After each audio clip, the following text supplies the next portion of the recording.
നടിയെ ഏത് രീതിയിൽ ആക്രമിക്കണമെന്ന നിർദ്ദേശം ലഭിച്ചിരുന്നുവെന്നും സ്വമേധയാ സഹകരിക്കുന്നു എന്ന രീതിയിലായിരിക്കണം ദൃശ്യങ്ങൾ ലഭിക്കേണ്ടത് എന്ന വിവരം നടിയോട് പറഞ്ഞിരുന്നതായും സുനി പറയുന്നുണ്ട്. ഇതേ തുടർന്നാണ് തന്നെ വിട്ടയക്കണമെന്നും എത്ര പണം വേണമെങ്കിലും നൽകാമെന്ന് നടി പറഞ്ഞതെന്നുമാണ് സുനിയുടെ വെളിപ്പെടുത്തലിൽ നിന്ന് മനസ്സിലാക്കുന്നത്.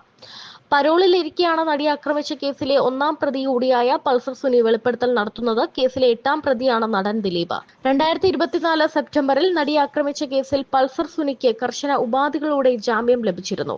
മാധ്യമങ്ങളോട് സംസാരിക്കരുത്, സാക്ഷികളെ സ്വാധീനിക്കരുത്, ദിലീപ് അടക്കമുള്ള മറ്റു പ്രതികളെ കാണരുത് തുടങ്ങിയ കർശന ഉപാധികളോടെയാണ് എറണാകുളം പ്രിൻസിപ്പൽ സെഷൻസ് കോടതി ജാമ്യം അനുവദിച്ചത്. 7 വർഷത്തിന് ശേഷമായിരുന്നു പൾസർ സുനി പുറത്തിറങ്ങിയത്. സുപ്രീം കോടതിയാണ് പൾസർ സുനിക്ക് ജാമ്യം അനുവദിച്ചത്. പിന്നീട് ജാമ്യത്തിനുള്ള വ്യവസ്ഥകൾ തീരുമാനിക്കാൻ ജാമ്യാപേക്ഷ സെഷൻസ് കോടതിക്ക് വിടുകയായിരുന്നു. കേസ് അതിന്റെ വിചാരണയുടെ അവസാന ഘട്ടത്തിൽ എത്തി നിൽക്കുന്ന സാഹചര്യത്തിലാണ് സുനിക്ക് ജാമ്യം ലഭിച്ചത്. റിപ്പോർട്ടർ TV നടത്തിയ സ്റ്റിംഗ് ഓപ്പറേഷനിലാണ് വെളിപ്പെടുത്തൽ. കൊട്ടേഷൻ തുകയായി 1.5 കോടി രൂപയാണ് പ്രതിഫലമായി ദിലീപ് വാഗ്ദാനം ചെയ്തതെന്നും പൾസർ സുനി പറയുന്നു. മുഴുവൻ തുകയും കിട്ടിയില്ലെന്നും തനിക്ക് ഇനിയും 80 ലക്ഷം രൂപ കിട്ടാനുണ്ടെന്നും ആവശ്യം വരുമ്പോൾ പലപ്പോഴായി താൻ ദിലീപിൽ നിന്നും പണം വാങ്ങിയെന്നും സുനി വെളിപ്പെടുത്തുന്നു. 2017 ഫെബ്രുവരി 17-നാണ് കൊച്ചിയിൽ ഓടുന്ന വാഹനത്തിൽ വെച്ച് നടി ബലാത്സംഗത്തിന് ഇരയായത്. നടൻ ദിലീപ് ഉൾപ്പെടെ 9 പ്രതികളാണ് കേസിലുള്ളത്. കേസിൽ വിചാരണ നേരിടുന്ന 8ാം പ്രതിയാണ് ദിലീപ്. 2018 മാർച്ചിലാണ് കേസിലെ വിചാരണ നടപടികൾ എറണാകുളം പ്രിൻസിപ്പൽ സെഷൻസ് കോടതിയിൽ ആരംഭിച്ചത്. കേസിലെ സുപ്രധാന തെളിവായ മെമ്മറി കാർഡ് കോടതിയുടെ കസ്റ്റഡിയിലിരിക്കെ 3 തവണ പരിശോധിക്കപ്പെട്ടു എന്ന വാർത്തയും റിപ്പോർട്ടർ TV അന്ന് അറിയിച്ചിരുന്നു. നടിയെ ആക്രമിക്കാൻ കൊട്ടേഷൻ നൽകിയതിന് പിന്നിൽ നടൻ ദിലീപിന്റെ കുടുംബം തകർത്തതിന്റെ വൈരാഗ്യമെന്നാണ് പൾസർ സുനിയുടെ ഞെട്ടിക്കുന്ന വെളിപ്പെടുത്തൽ. ബലാത്സംഗത്തിലൂടെ അതിജീവിതയെ പൂട്ടുകയായിരുന്നു ലക്ഷ്യമെന്നും അതിക്രമം നടക്കുമ്പോൾ താൻ ദിലീപിന്റെ നിരീക്ഷണത്തിലായിരുന്നുവെന്നും സുനി പറയുന്നു. അങ്ങനെ ചോദിച്ചു കഴിഞ്ഞാൽ പിന്നെ എഴുന്നേറ്റ് ഇന്ന് പെർഫോം ചെയ്ത് ഇരുന്നോണ്ടൊന്നും പറ്റൂലേ?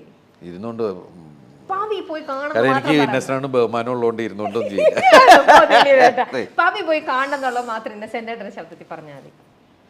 എന്താ പറയുക, പവി കെയർ ടേക്കർ എല്ലാവർക്കും ഇഷ്ടാവും. എല്ലാവരും പോയി കാണുക. ചിരിക്കാനായിട്ട് ഒരുപാട് പടത്തില്ലേ അങ്ങനെ താങ്ക് യു ഒരുപാടുണ്ട് കേട്ടോ ചിരിക്കാൻ. എല്ലാവരും റെഡി ആയിട്ട് പോയിക്കോളൂ. അതുപോലെ ചിരിക്കാനുള്ള ഒരു മൂവിയാണ്. ഇനി നമുക്ക് അടുത്ത ആളിലേക്ക് പോവാം. കാവ്യ. ഞങ്ങൾ ഒരുമിച്ച് ഒരുപാട് സിനിമകളിലെ എൻ്റെ നായികയായിട്ട് അഭിനയിച്ച, എനിക്ക് തോന്നുന്നു 19-20 സിനിമയിൽ ഒരുമിച്ച് ഞങ്ങൾ അഭിനയിച്ചിട്ടുണ്ട്. ഇപ്പം അങ്ങനെ ഭാര്യയായിട്ട് അങ്ങനെ ഏറ്റവും കൂടുതൽ മഹാലക്ഷ്മിയുടെ കാര്യങ്ങളായിട്ട് എൻ്റെ പുറകെയാണ്. എന്റെ കാര്യങ്ങൾ നന്നായിട്ട് നോക്കുന്നു. പിന്നെ അല്ല, ഏറ്റവും നല്ലൊരു ഫേവറേറ്റ് മൊമെന്റ് എന്തെങ്കിലും അങ്ങനെ ഉണ്ടോ പറയാൻ? എങ്ങനെ കാവ്യനെ കുറിച്ച് ആലോചിക്കുമ്പോൾ വരുന്ന ഒരു ഏറ്റവും നല്ലൊരു ഫേവറേറ്റ് ആയിട്ടുള്ള ഇഷ്ടപ്പെട്ട ഒരു നിമിഷം, അത് ഷൂട്ടിന്റെ ഇടയിൽ വന്ന കളിച്ചിരിയോ അല്ലെങ്കിൽ ലൈഫിലാണോ? അവള് പറഞ്ഞു കഴിഞ്ഞാൽ ഒരുപാട് എപ്പിസോഡ് ഉണ്ട് ആണല്ലേ. അപ്പൊ നമുക്ക് സമയത്ത് അതിന് വേറെ എപ്പിസോഡ്, നമുക്ക് വേറൊരു ഇതിലേക്ക് പോവാം. ഇനി അടുത്തത് പിന്നെ ഞാൻ പൊക്കി പറഞ്ഞു കഴിഞ്ഞാലേ കുറച്ച് പൊങ്ങും. അതുകൊണ്ട് അവിടെ ഇരിക്കട്ടെ, സന്തോഷമായിട്ട് ഇരിക്കട്ടെ നമ്മുടെ പ്രാർത്ഥന. അടുത്തത് മീനാക്ഷി.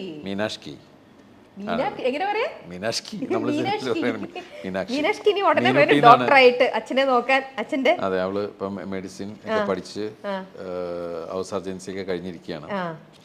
ഉടനെ തന്നെ നമുക്ക് കാണാം ഡോക്ടറെ. അതെ, അതിനുള്ള തയ്യാറെടുപ്പുകൾ നടത്തിക്കൊണ്ടിരിക്കുകയാണ്. അങ്ങനെ ഇരിക്കട്ടെ കാര്യങ്ങളൊക്കെ. അതാണ് എൻ്റെ മീനുട്ടി. ഇനി അടുത്തത് ഇതാണ് മാമാട്ടി. മഹാലക്ഷ്മി. ഇപ്പൊ മഹാലക്ഷ്മി ഇനിയിപ്പോ 1-ലേക്ക് പോണു അല്ലേ? 1-ലേക്കാണ്. ഇത് നമ്മുടെ കയ്യിലിരിക്കുന്നത് വളരെ ചെറുപ്പത്തിലത്തെ ഫോട്ടോ ആണ്. അതെ അതെ. പക്ഷേ ആളിപ്പോ UKG കഴിഞ്ഞ ആള് വലിയ കോമഡിച്ചും അങ്ങനെയൊക്കെ. അവൾ അച്ഛനെ അനുകരിക്കാൻ നോക്കുന്നുണ്ടോ? അനുകരിക്കാനൊന്നുമില്ല, അവർക്ക് അറിയാം നമ്മള് ജോലി ഇതാണ് എന്നൊക്കെ ഉള്ളതല്ല, അഭിനയവും കാര്യങ്ങളൊക്കെ എന്നറിയാം.